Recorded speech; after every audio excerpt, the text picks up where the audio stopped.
Welcome to Cold War Conversations, the home of real stories of the Cold War. One of the things I found really interesting is these phantom organisations that the IRD are producing, which have no supporters whatsoever, but give the impression there's this army of people there. I delve into the fascinating world of Cold War propaganda with historian Rory Cormac, author of a new book, Fakers, a top-secret tale of phantoms and forgeries on the disinformation frontline. The episode uncovers the clandestine operations carried out by the Information Research Bureau, the IRD, a little-known unit of the British Foreign Office that specialised in covert propaganda during the Cold War. Rory shares insights from the recent declassification of 8,000 files which revealed the astonishing operational details of the IRD, from bizarre forgeries to the creation of phantom organisations. The episode highlights the absurdity and complexity of Cold War espionage. As Rory explains, the IRD was not just about planting stories in the press. They were deeply involved in black operations, often working closely with MI6 to achieve their goals. The episode also explores the colourful characters that populated the IRD, including journalists, refugees and writers who brought their unique backgrounds to the table. Rory's anecdotes about their lives and social dynamics within the department add a rich layer of narrative to the historical context. I'm delighted to welcome Rory Cormac to our Cold War conversation. The government released about 8,000 files out of nowhere, and I could not believe it, to be honest. As someone who specialises in Cold War history, secret Cold War history, I'm aware of stuff that gets released, stuff that gets kept back, and some of it you understand why it gets kept back. But even I was staggered when the government suddenly declassified 8,000 odd files about 6 years ago with some of the most outrageous operational detail, where they're naming people, they're naming agents, they're naming intricate operations, and that was my way into it, really. The book is about a unit in the Foreign Office called the Information Research Department, which some listeners may be familiar with. It's the successor, really, to Sefton Delmer and the Political Warfare Executive. Their job, or one of their jobs, was to keep the nucleus of the Political Warfare Executive alive so that Britain didn't lose some of those skills should the Cold War turn hot. But their main job was to engage in unattributable propaganda throughout the Cold War. And I was familiar with them. They worked out the Foreign Office. They had links with MI6. There are various books about them. Their files started coming out in the 1990s. But what I didn't realise was how many covert propaganda operations they were doing, how many of the Sefton Delmer type things they were up to, because the standard Cold War narrative, historical narrative about the Information Research Department is that they were doing those kind of grey operations where they're briefing journalists, planting the odd bit in the press, that kind of thing, which is all very interesting. But then suddenly we had this dump of files, and that's why I read the book. I never intended on writing it, but I saw these files, I saw some of the leads, some of the stories, some of the characters, and I just thought, this needs to be written, and it wrote itself, to be honest. Absolutely, because something called the Information Research Department is a lovely, typical, innocuous name. Was it obviously on the books, or how was it funded? Was it kept in the shadows? It was called the Information Research Department, as you say, deliberately as a typically bland British name, which allowed it to be listed in the Foreign Office directories and internal British government directories and that sort of thing. But it had a cover, and people wanted it really boring, so I assume no one really asked that much about what it did. And if they did, the cover was it was engaging in research to help inform foreign policy making. It was funded out of the secret vote. So it was funded from the intelligence budget, essentially, because they didn't want people asking too many questions, because ultimately it was a shady, shadowy arm of the Foreign Office. And then within the Information Research Department, there was a smaller unit, which is what I'm particularly interested in, which did the black stuff. So it's almost like levels of secrecy and shadowiness. And to go back to your point about banal names, the unit that I'm interested in, we did the fakes and the forgeries, which is the subject of the book, and with particularly close ties with MI6, it kept changing its name every couple of years. And I'm sure it's to throw people off the scent. So it went from the special editorial unit, which sounds a bit dull. Later on, it became a special producer unit, which sounds a bit dull. There was a brief period in the mid-1960s when they got a bit cavalier and they called themselves the Special Operations Section. That didn't last too long because that must have raised the odd eyebrow.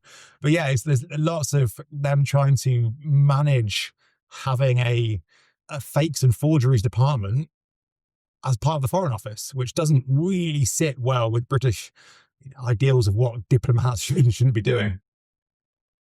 And there must have been some conflict between them and MI6, or did they play together well?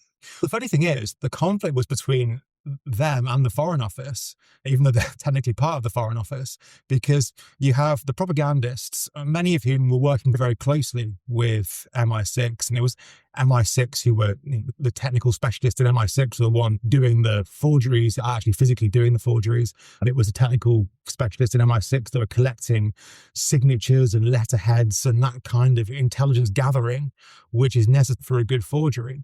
So the men and women in IRD, in this particular black wing of IRD, were working very closely with MI6. Now, the friction came with the Foreign Office, even though they're supposedly part of the same happy family, because the diplomats did not trust and did not like what they were up to for a few reasons. One, they thought it was dangerous, a bit reckless, it could backfire. You end up framing people. There was one case where the IRD wanted to make it look like Czechoslovakian students were doing something at the height of the Czechoslovakian Prague Spring, and the Foreign Office said, this is far too dangerous. So you had that bit of tension. You had the diplomats that didn't trust some of the more kind of secrety stuff going on. And it didn't help that the IRD was physically separate from the Foreign Office. They were hanging out in an annex, really, which I quite like the visual image of it. You've got the Grand Foreign Office. We can picture it by Horse Guards Parade on Whitehall. And then if you go across Horse Guards Parade, there's they're quite grand buildings now. They're a bit run down in the 1960s. And the IRD were in there. And my team in the IRD, the black propaganda guys and women, were in the attic of a rundown building across the road with a casino below at one point, doing all these fakes and forgeries. And you can just imagine the Foreign Office getting wound up by what they saw as these shady empire builders hanging out in their attic doing crazy stuff. Absolutely, because I think that there's at least a couple of occasions where the British embassy abroad in various countries comes across one of these forgeries and is reporting it back, not knowing that it's the IRD Black Ops team that have produced it. I love that. And they take it as a win because it showed the IRD Black Ops team that their material must have been pretty convincing. And there were other occasions where the IRD Black Ops team lost track of what was theirs and what wasn't theirs, because when they're impersonating so many of these different groups, and as your listeners know, Cold War's full of lots and lots of resistance group, liberation groups, all with different acronyms, with lots of different interchangeable names, different parts of the world. And the IRD was creating some of these, pretending to be some of these, but then sometimes there will be a genuine one, which had some strange name like the Organization for the Liberation of Occupied Spanish Territories in the Northern Sahara or something like that. And I remember seeing notes getting between the propagandists in London saying, we've just seen this leaflet come from that group. Is it one of ours? Oh, I'm not sure. It sounds like it could be one of ours. And you get this weird breakdown of reality and fiction. It's quite, once you start these things, it's quite hard to keep track, I think, of what's real and what's not. I think it's described by one of your reviewers as quite Monty Python-esque, some of these stories. And surely the Soviets are doing the same thing, but on a larger scale. So there is a battle going on here between Britain, the CIA mainly, and the Eastern Bloc. Yeah, that's a really important point. The book ultimately is about what the Brits were up to, but clearly they don't exist in isolation. And so a lot of what we try to chart in the book is this battle, is how it operates alongside and against the other propagandists. Now, it's important not to create false equivalence here. And you're entirely right. The Soviets were doing it and the Americans doing it at a much greater scale, different kind of rules of engagement, different risk thresholds and all that kind of thing. The Brits saw themselves, rightly or wrongly, as a more bespoke service, a more boutique service, much more talented. And they compared themselves in that sense to not just the Soviets, but also to the Americans, who also operate on a more industrial level. And the Brits thought, look, we can't, and we don't necessarily want to, outcompete the Soviets in propaganda. The Chinese as well became increasingly vigorous in this. But what the Brits thought they could do was use their knowledge, skills, contacts, experience, global outposts to operate on with a smaller footprint, but make a bigger impact. And that was their approach. And they even approached the Americans in the early 1960s, and as the CIA is getting bigger and more powerful, and said, we, the Brits, we should take the lead in all black propaganda operations because we've got the skills. And that's how they saw it. And the other thing to add to that is it wasn't just the British and the Americans and the Soviets, the usual suspects. One of the key things that struck me was just how many other regional powers and players were doing this in the Cold War. How the Egyptians, the Kenyans, the Indonesians, again, I don't want to create a false equivalence, but all of these countries had agency and propaganda of their own. And there was a lovely moment I found where a research assistant of mine was going through the Kenyan National Archives and seeing things through British eyes. I was expecting the Kenyans to be worrying about British propaganda because I knew from our files that the Brits were targeting Kenya. And the Kenyans were actually more worried about Somalian propaganda from across the border, their black propaganda operations, which I would never have contemplated. Tanzania as well was up to all sorts of things. I think one of the things that comes out of the book is just what a swirling mess of propaganda the Cold War was, and how many different players there were, and how places like Sub-Saharan Africa, Middle East, Southeast Asia, they were not battlegrounds where the superpowers were playing against each other to win over the Kenyans or whoever else. They had their own agency and they were doing their own stuff, and they were running operations back up against the Brits and elsewhere, which creates a much more dynamic, vigorous history, I think. It's hard to tell, and it's hard to get into a nice, neat narrative, but then that is history, isn't it? And particularly Cold War history, particularly labyrinthine, I would say. Who did they recruit to work on this? I'm presuming there were a lot of journalists or people with a journalist background in there, but who were they using to produce this stuff? They were using, you're right, journalists. They were using writers. They were using lots of refugees who had either fled Nazi Germany and had experience in World War II propaganda, or who had fled the Soviets. Had a high proportion of women writers because the IRD was outside of the main foreign office proper, and some of the constraints, the old-fashioned sexist constraints which prevented women from joining and progressing, didn't apply so rigidly to the information research department. So there were a lot of women writing as well, and see, which builds when they were wealthy graduate types, men and women, who wanted to do this kind of thing. There were also much more scruffy, more casual student types. There were sons and daughters of aristocrats, and there were refugees from Eastern Europe, and it all blended together in this team of black writers. That the head of it was a man called Hans Welser, who was himself an immigrant.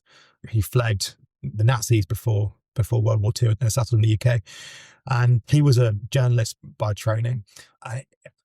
He was one of those very enigmatic characters who, there were lots of rumours going around about him in the files around whether he married his first wife for a green card, or whatever the British equivalent is, in the start of World War II. He was under surveillance by MI5 at one point at the start of World War II, but he was a very clever man. He gradually worked his way up from refugee and MI5 suspects to special operations advisor to the Foreign Office, I think his title was, towards the end.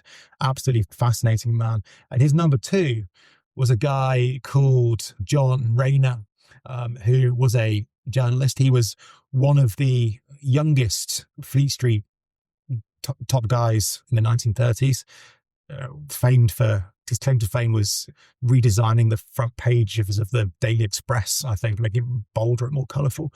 He was credited with a rapid increase in circulation. But he ended up working for the political warfare executive. And then there was this weird 5-year period where he vanished, and up to this day, don't know what he did. Some people say he ended up being a farmer in Australia, but he was another kind of a colourful character. Let's say he was a hard drinking, womanizing writer who loved double entendres and wordplay. And by the time he started at IID, I think he'd on his third wife, and it's just this kind of this wonderful array of colourful characters who wouldn't have got a job anywhere else in the Foreign Office, but because of the nature of the IRD, what they were doing in the looser recruitment structures, it brought together this fabulous range of people. One of the things that I enjoyed about the book is that you do highlight persons who would probably not get featured in an intelligence history. You said women, you said refugees, but you're also talking about the social history here. And with some of these characters, they are colourful's probably the wrong phrase for it, but they certainly have interesting private lives. Certainly old Hans Wessler and his co-worker Leslie Sheridan have quite an interesting story, don't they? They do. Leslie Sheridan was a propagandist in the Second World War, and then was one of the founding fathers of the Information Research Department, a very important figure in British propaganda. Sheridan and his wife, Adelaide, I think it was they who recruited Welser into wartime propaganda, and they became very good friends socially with Welser and his wife. And it became a foursome, and they would go on holiday together and whatnot.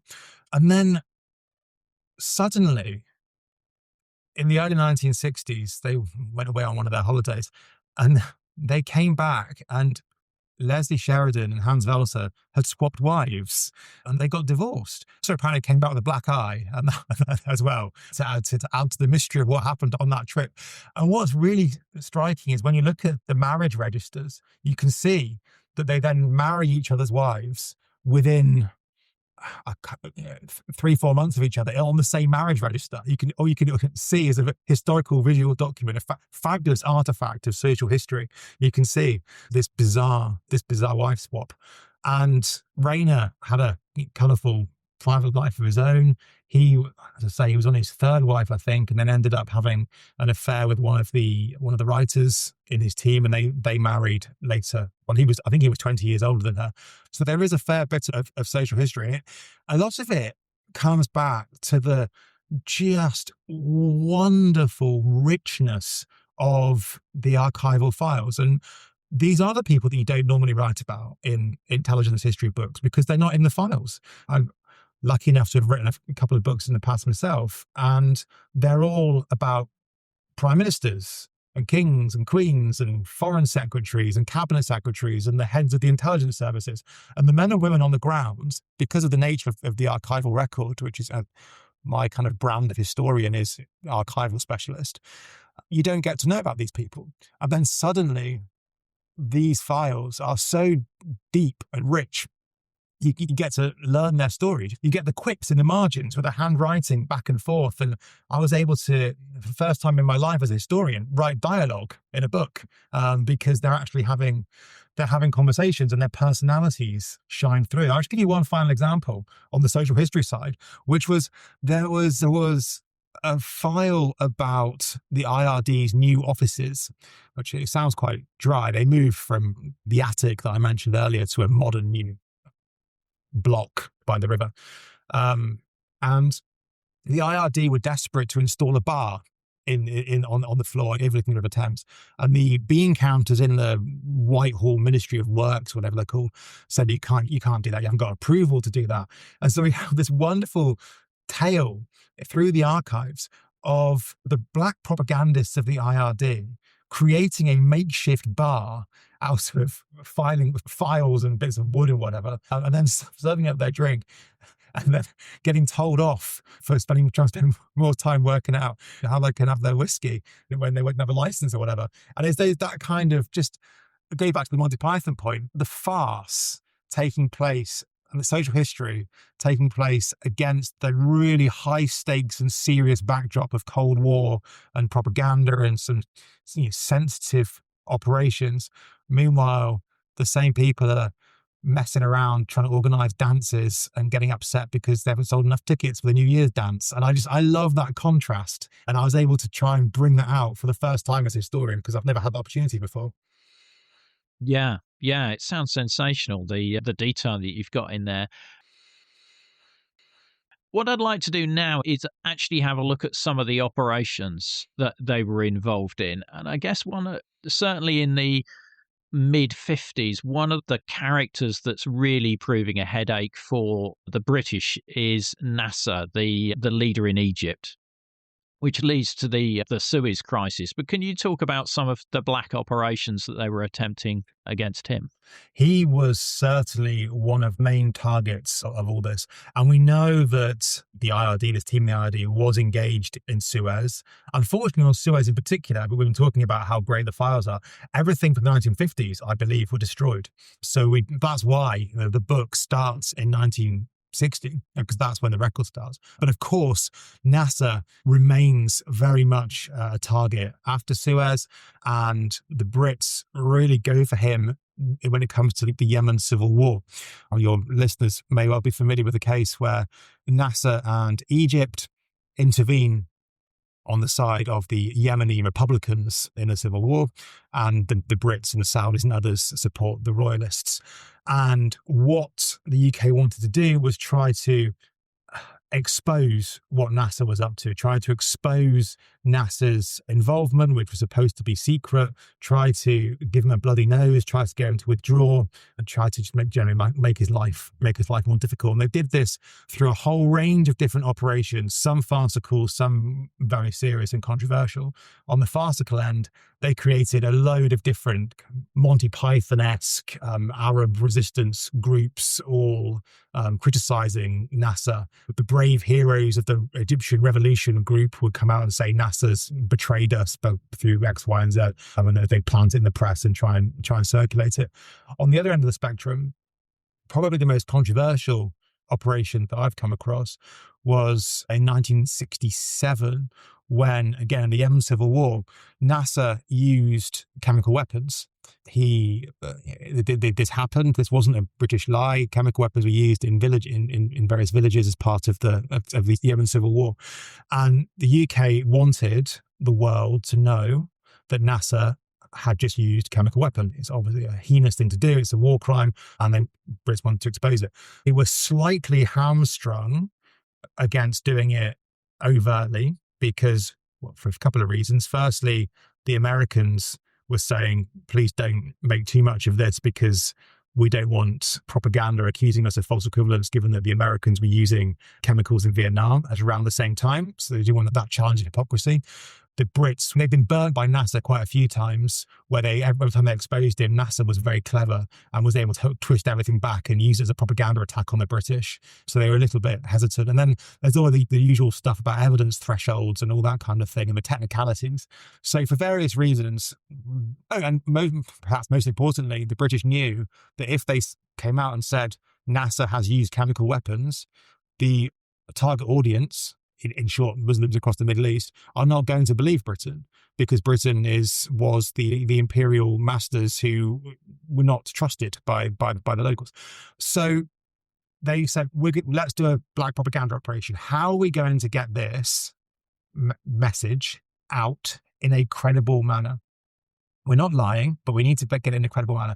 So what they decided to do was forge a document, a pamphlet by the Muslim Brotherhood, exposing Nasser's use of chemical weapons, so that the target audience knew it. And because it was from the Muslim Brotherhood rather than the Foreign Office, they assumed that the target audience would believe it in a way they wouldn't if it was from the Foreign Office. And they were very happy with this. There were no lies in that document. Nasser did use the chemical weapons. Unfortunately, to make it credible, they argued, they had to write in the style of the Muslim Brotherhood, which was at the time very aggressive. It was also, at the time, very anti-Semitic to be credible. And so you have this scenario where these propagandists sitting in Whitehall are writing things like, Nasser has betrayed Islam, he's a bad Muslim, he's not a true believer. And then it goes on to say something like, and I paraphrase, something like, these bombs should have been used against Israel instead. And I remember sitting in the archives reading that, thinking, oh my, you have these moments where you just see something, goodness me, that's quite striking. Their argument, and I'm not defending them for a second, but their argument was that they didn't lie.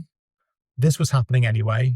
NASA did do this, and they just had to make it credible. And I didn't ever once see any discussion in the archives about the morality of it or the dangers or repercussions. It was very matter of fact. They just thought that they had to use that language in order to be credible. And the bottom line is, it wasn't a lie. So that's, I think, quite a striking and controversial example. I'm not defending it, just to give you an insight into their mindset and what they're up to. But the aim of it was to undermine Nasser, and he was the target of many of their operations. And this sort of trying to hide the British hand in it is a constant challenge for the IRD.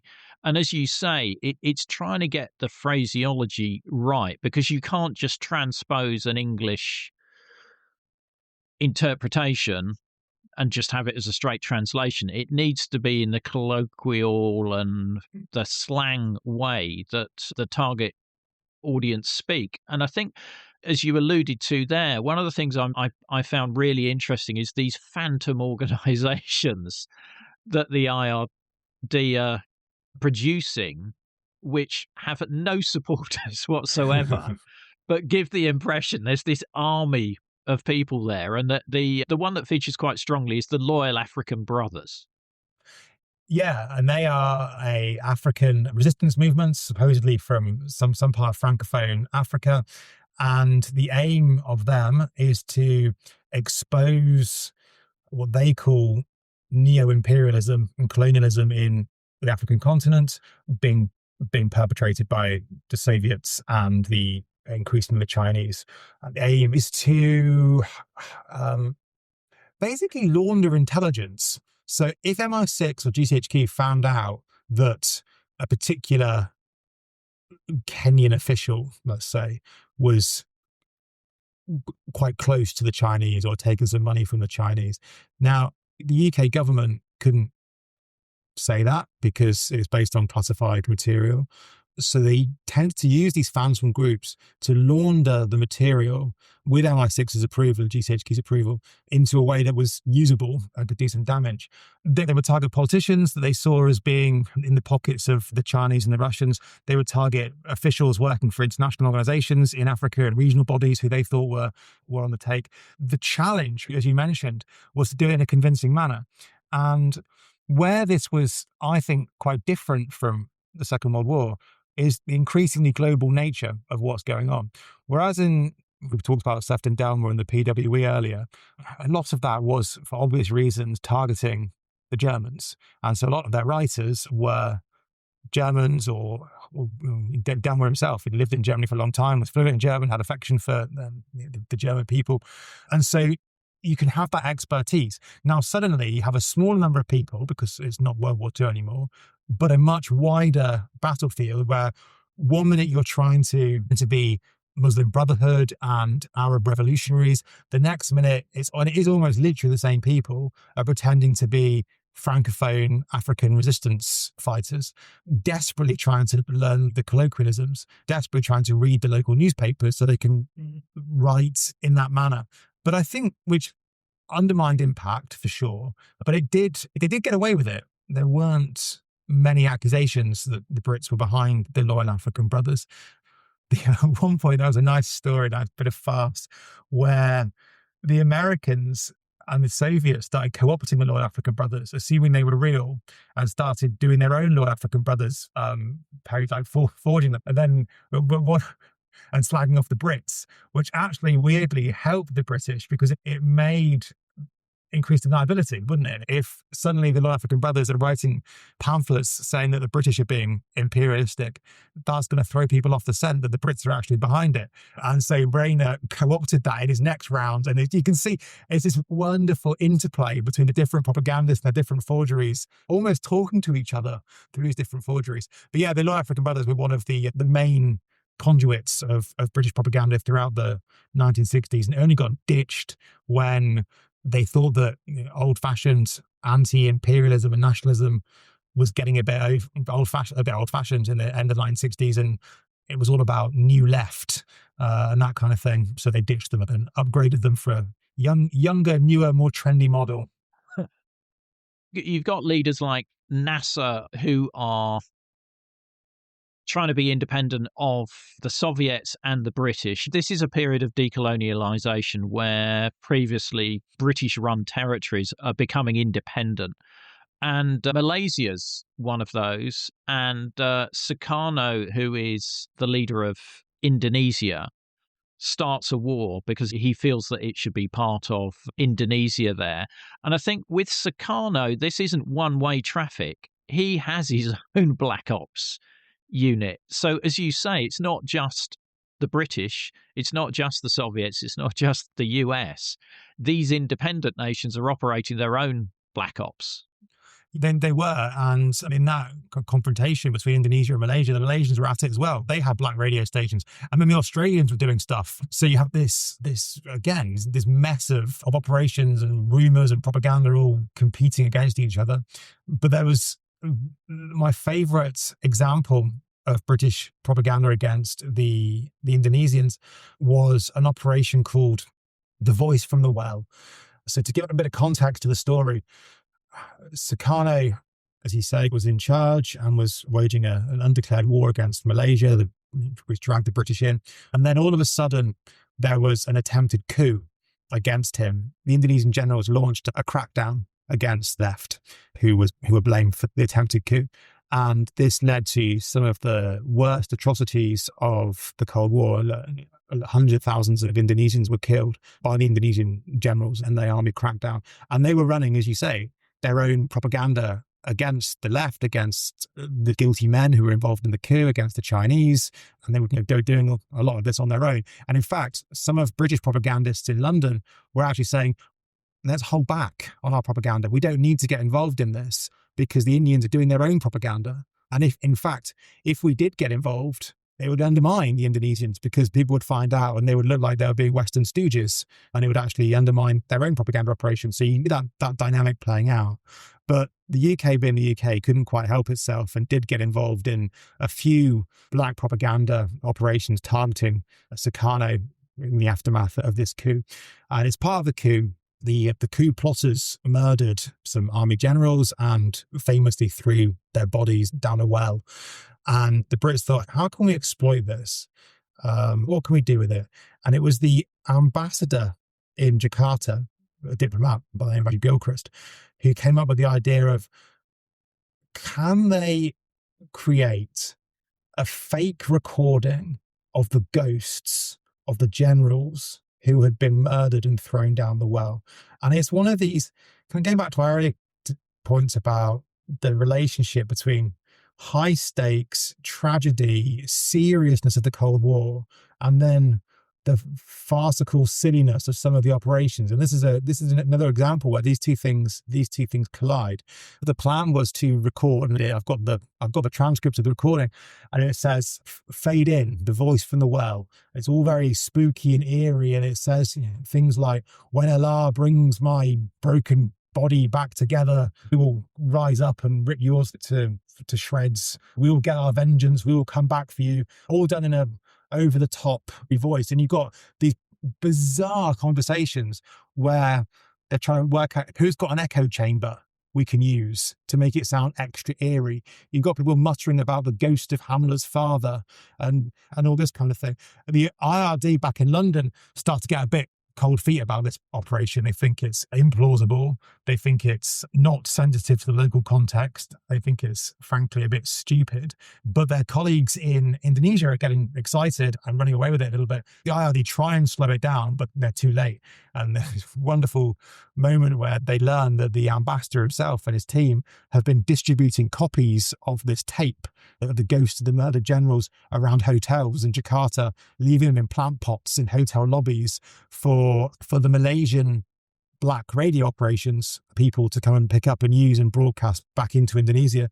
So again, it's just another one of those. It sounds on the surface just sounds utterly farcical, and he's quite funny, but then takes place against a really serious, high stakes drama of the Cold War. There's so many great stories like this in the book. One of the ones I enjoyed as well was the attempt to influence the World Youth Festival, which was this big get-together of socialist song. I love this one. Yeah. It's like the Glastonbury of the Eastern Bloc, wasn't it? So there you go. Yes. We know how much the Soviets loved these big get-togethers. Normally a three-front organisation, whether it's the World Youth Organisation, World Peace Council. This, as your listeners know, is how the Soviets operated during the Cold War. And every couple of years, they would do a big youth gathering where they all talk about how great communism is. And the IRD had two objectives here. One was to expose the fact that this was not a spontaneous gathering of young people from around the world, covertly sponsored, coordinated, and organized by the Soviets. And the second thing was to disrupt it and just make life more difficult and discredit the organizers in the eyes of the global population. The first part of that, exposing it, became a bit easier because the 1968 iteration was in Sofia in Bulgaria, because the IRD had spent the last 10 years trying to mess it up and no one else really wanted to host it. And then there were all sorts of problems and ended up going back to Bulgaria, which the IRD made a lot of play out of because it was obviously in a Soviet-aligned country. But they still wanted to expose the Soviet hand behind it and to discredit it. And it took part in a brainstorming session. What can we do? How can we expose and disrupt and discredit this particular operation, this particular festival? Loads of things got mentioned, including could they use the Loyal African Brothers? Could the Loyal African Brothers be send some leaflets off about how angry they were at this and how the Soviets were behind it? And yes, they did. That was one. Could they create a fake anarchist student organization to tap into the anarcho-syndicalism ideology that was sweeping students at the time and invite people for a bit of a riot in Sofia? And they did. They created a group, I forget the name of it off the top of my head, the Anarchist Syndicalist Student Group or something. And they put out some leaflets in its name saying, like, anarchists, come down to the Sofia and we'll teach the Soviets that we don't like top-down organized communism. And that they did that.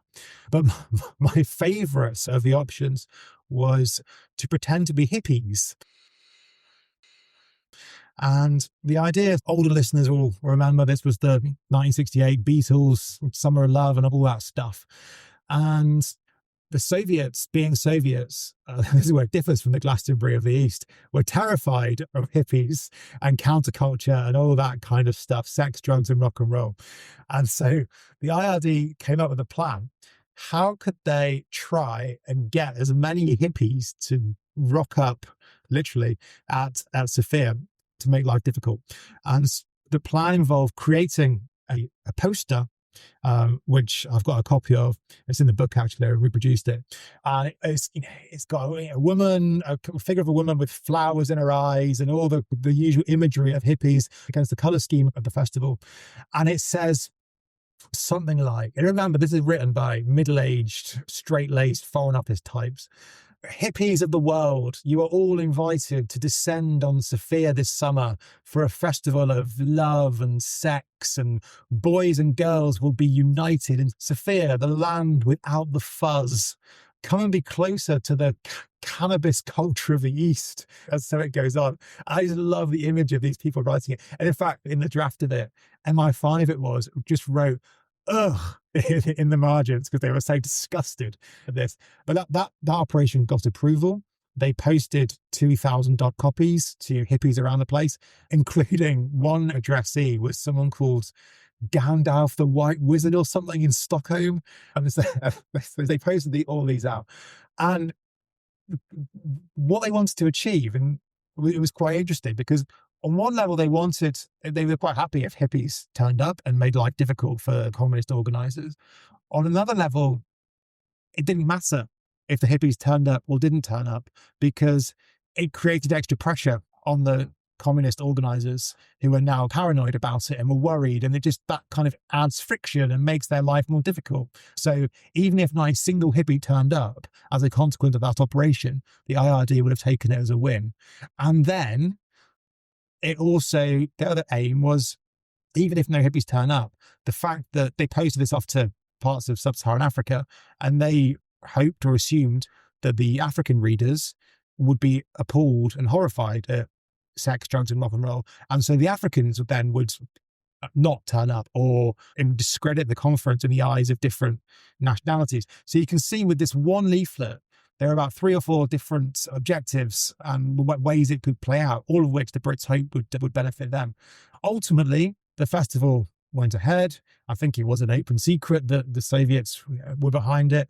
And ultimately, a lot of hippies did turn up, and the Soviets had to go around unplugging guitars and things. And there was a wonderful note in the Bulgarian secret police files, which we had a look at, which says about the ceaseless noise of bongo drums and long-haired oafs or something like that. Now, that's not to say that they all came because of the British propaganda. The Czechs were doing the same thing. The Scandinavian countries were doing the same thing. The Americans were doing the same thing. So it's this melee of propaganda. But the Brits were certainly one part in that. Look, and the festival ultimately was a bit of a disaster. The police were too heavy-handed. The coverage across international media was pretty negative. And the IRD and the Foreign Office sat back afterwards and were very satisfied at a job well done. Yeah, that sounds like a win for them. It's worth getting the book just to see the leaflet. It's very psychedelic, the image in there. Now, we've talked about the IRD being used for external threats, but it's used within the UK against what are perceived as internal threats as well. The biggest area of this was Northern Ireland, and they did get involved. And this is where the files start to get a little bit more, what's the word? Redacted. Sketchy, yes, for sure. The IRD had a unit, and I don't go into this in the book, but it had a unit going back to the 1950s called the Home Desk. I don't think they did any of the black ops, the forgeries, the fakes, but they were involved in domestic counter-subversion. It was very small, only about 4 or 5 people, but they did have a domestic remit in a way that the American CIA, for example, with their propaganda, were never allowed to do anything domestically. But the British did. It was only small. But where this came out most was in Northern Ireland, and there was a nice bit in the files where they were trying to work out who had done a particular forgery. So the files get sketchy on British activity, but we do know the Brits were up to a few things, largely not through declassified files, but through inquiries into Bloody Sunday, because one of the allegations around the Bloody Sunday massacres was that there was black propaganda going on before and after it. So various inquiries have looked into that and declassified some of the material through that with witness testimony, which shows that the Brits were graffitiing walls, for example, British soldiers graffitiing walls and pretending to be locals, trying to do a leaflet campaign, that sort of thing. But where it becomes more clear is when it might involve somebody else. So they came across a tourist brochure which said, come and visit Northern Ireland, come and visit Ulster. And it had a lovely picture on the front of a man fishing in a lake. Inside, there was a portrait of Queen Elizabeth smiling. There were photos of industry, motorways, castles, saying this is a beautiful part of the world. Come and visit Ulster. And it looks legit. And as you flick through the leaflet, it says Ulster is safe because Catholic, we use that word deliberately, Catholic troublemakers have been arrested and rounded up. And there's a picture of a heavy-handed police officer dragging an unarmed person away. And so it went on. And this brochure started appearing in New Zealand, Australia, Canada, America, I think. And it launched this investigation. this is clearly a forgery. It's forging British internal tourism material. Who's doing it? And there's this great whodunit in the book where they are analysing the content, analysing the paper. Where's the paper come from? Is this from Sweden? Where are the staples from? The staples look like they might be Czechoslovakian, and they're trying to piece together who did it. And I think it shows again that something like Northern Ireland was co-opted or subsumed into the wider Cold War. They never did find out who did it, but there was another one where the Soviets created a fake transcript of a radio interview with a British diplomat about Northern Ireland and trying to show the British heavy-handedness, trying to show that the Brits thought the Irish were stupid and all this kind of thing. And then the Soviets played that in the Middle East to try to undermine British position. So you can see what we in the UK think as a uniquely domestic conflict was being deliberately internationalized and globalized, and there were all sorts of forgeries swirling around, of which, to be fair, the Brits did do some of their own. One of many great tales in the book. The only thing we haven't mentioned is the contemporary relevance of some of this. And we're told now that the Cold War is ancient history and we live in a whole new era of post-truth and all this kind of thing. And obviously, technology and AI and everything does impact how states do disinformation. But one of the things that really struck me going through the files was just how much continuity and how familiar a lot of this activity felt.